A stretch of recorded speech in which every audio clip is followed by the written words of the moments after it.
This time, it's about a story where my husband got belittled by my mother-in-law for his education level. Humans sure are foolish, huh? My name is Erica.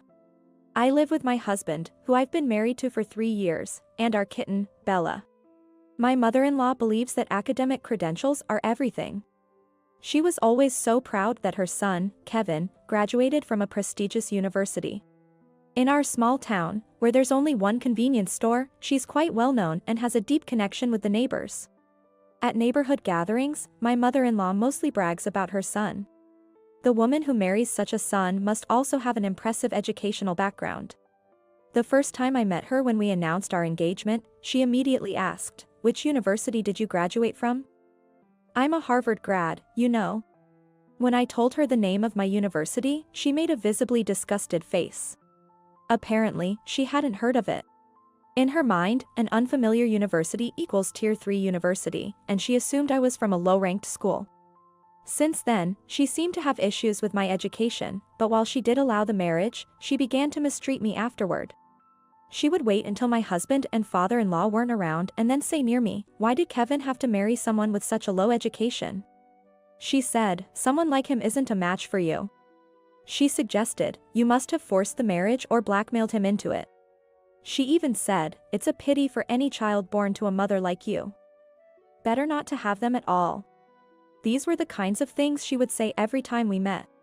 Luckily, we weren't living together at the time, but she would still come over whenever she had free time just to mock my education and leave. My mother-in-law seemed satisfied, but it stressed me out so much that I started getting gray hairs. She even gossiped about me to the neighbors. She is saying things like, "Erica can't even do basic math," or "She can only recite the alphabet up to H." So, I often found myself being laughed at by the locals. I thought about talking back many times, but if I did, she would likely make up something about me getting violent and spread it around the neighborhood. So, I endured it all without telling anyone. One day, my in-laws decided to rebuild their house. It seems my father-in-law hurt his back and they wanted to make the house more accessible. We were grateful for everything my father-in-law had done for us, so we offered to pay for it. My mother-in-law planned a big celebration with the neighbors for the housewarming, and of course, I ended up being the one to prepare everything. "I'll help you," my husband said. But mother-in-law was like, "Come here, Kevin. I want to show off my highly educated son," and dragged him away. "Someone with your low education should at least be good at cooking, so get on with the preparations." With that last remark. During the party, my mother-in-law was overjoyed, as expected. She started her usual bragging to everyone. "My son built this house. What a wonderful and dutiful son he is. I wonder who raised such a child." "Oh, that's me." The old ladies in the neighborhood sounded envious. Encouraged by this, she continued. "And then there's his wife. She didn't contribute a penny but acts like she owns the place. She doesn't even want to give me grandchildren, the wicked woman." Then she turned her usual hateful gaze my way and kept on insulting me. "What's up?" I replied bluntly, annoyed. "There she goes, that's the problem with uneducated wives. She hasn't had any kids yet, she's greedy for money, and she's probably eyeing our inheritance. She even accused me, I bet she put something in today's meal. None of you should eat it," as she belittled the food I prepared. "Too bad, there's nothing in it." And hey, she was gobbling down my cooking herself. Besides, with her, even if something was in it, she'd probably survive just fine. She's got the resilience of, well, something really tough. She whispered with a sneer, "Well, can't expect much from Erica's kids. They'll have those low education genes mixed in." My mother-in-law whispered with a smirk. "She is trying to keep it from my husband and father-in-law's ears. She always harassed me without letting others catch on." That part really infuriated me. The ladies around us chimed in with laughter, agreeing with her, "That's right." When I glared at them, they awkwardly looked away. I wish they wouldn't agree with her if they felt bad about it. She's not some powerful figure. Or maybe she has something on them. Even as I thought about this, the insults from my mother-in-law didn't stop. I wondered how long this life would go on. Do I have to endure her bullying forever? For what purpose? Lost in these thoughts, I soon came to a decision. I can't stand it anymore. I suddenly shouted, startling my mother-in-law and the kitten, Bella. Sorry for scaring you. I'll give you some treats later, I said to the kitten. I then told my mother-in-law, you hate me, right? You don't want a child born from someone with low education like me, do you? And who knows what would happen to them after they're born? Maybe they'll be abandoned in the mountains? Oh, scary, scary. What? I would never do such a thing, she exclaimed. And by the way, I'm going to have you pay back every penny I contributed to building this house. I calmly informed her. My mother-in-law was shaken by my sudden words. What nonsense are you talking about all of a sudden, she said. Her voice echoing throughout the house. This caught the attention of my husband and father-in-law, who hurried over to us. The surrounding people also looked at us curiously, so I decided to fully confront my mother-in-law. This was a good opportunity to expose her wrongdoings. What's all the yelling about? My husband asked in a panic. Listen to this.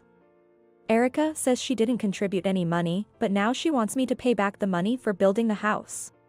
All eyes suddenly turned to me. But you said you didn't want a child from me, right, mother-in-law? Right, ladies? I asked the nearby women. Yes, that's true. She always says that, they admitted reluctantly. She said she doesn't need those low education genes, they added. Caught off guard by their betrayal. My mother-in-law stood there with her mouth agape. She probably thought they would never turn on her. Serves her right. Why should I quietly endure bullying from you? I'm not your tool for stress relief. I turned back to my mother-in-law, my voice filled with anger. My husband and father-in-law gasped in shock at the revelation. Have you been bullying Erica? Don't mess with me, my father-in-law said, his face turning red with anger as he confronted my mother-in-law. Despite being intimidated by my father-in-law's unusual anger, my mother-in-law tried to argue back. But it's true. A child from low-educated Erica won't be any good. Besides, she's just a housewife living off my son. I haven't said anything wrong, she shouted. But noticing the cold stares from my husband and father-in-law, her face paled. Yes, in front of them, she always played the good mother-in-law. Her thick skin, thicker than her makeup, had been completely peeled off. My husband sighed and said to my mother-in-law with a cold stare. Mom, what are you talking about? Erica graduated from Harvard, she's way smarter than me. The room went completely silent. What do you mean? The university Erica told me she attended before we got married was some unknown third-rate one. My mother-in-law was in a panic. But indeed, I did graduate from Harvard. The university she misheard as some unknown third-rate college was actually Cambridge University. Even people not familiar with universities normally know about this world-renowned institution. After graduating, I went to the UK for further studies and completed my master's degree there, so that's my highest qualification. When my mother-in-law asked about my alma mater, I didn't think too much and just mentioned that university's name. I never imagined this misunderstanding would lead to such mistreatment. Given that she's a Harvard graduate and values education so highly, you'd think she'd know about Cambridge being among the top 5 universities in the world. The misunderstanding had led to this point, but I had no intention of correcting it now. I had lost any desire to have a long-term relationship with such a mother-in-law. After all, a person's worth isn't determined by their educational background. My parents didn't go to college, but I respect them immensely. So, I hadn't planned on bringing up my education, but this turned out to be a good opportunity. After all, my actions made my husband angry on my behalf. He said, "Look here. This house's funds included $100,000 from Erica's savings, which you, Mom, looked down upon. How could you insult her like that? And about your college, it's just some college near Harvard, not Harvard itself. That's not called being a Harvard grad, Mother. Now's not the time to talk about that. It's about the money. There's no way a housewife like Erica could have that kind of money. Erica's not just a housewife. If anything, she earns several times more than me." "What did you say?"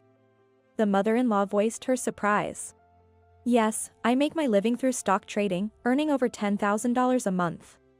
Of course, I have never told mother-in-law, so you could be forgiven for thinking so. Because she loves money as much as she values education, and if she found out, she'd undoubtedly demand luxury cars and the latest electronics. So, I asked my husband to keep it a secret from her.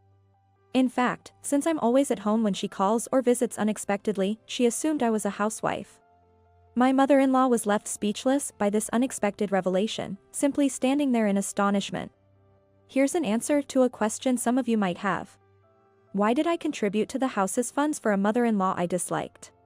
Normally, one wouldn't want to give a single cent. The answer is simple. It was to avoid any talk of living together.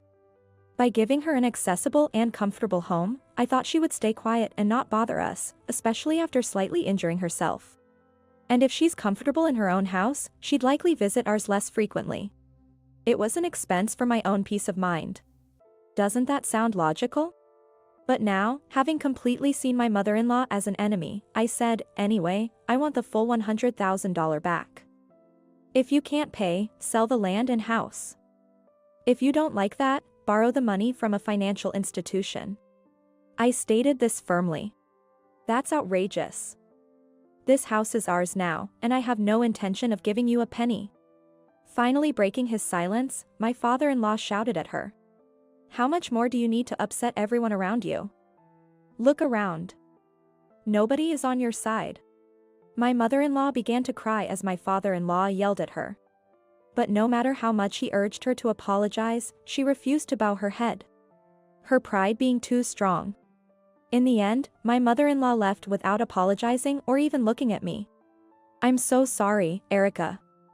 If I had been watching her carefully, this wouldn't have happened. My father-in-law apologized deeply. There was no need for him to apologize. My mother-in-law only bullied me when he wasn't aware. Please lift your head. You've done nothing wrong. Please continue to treat me as your real daughter.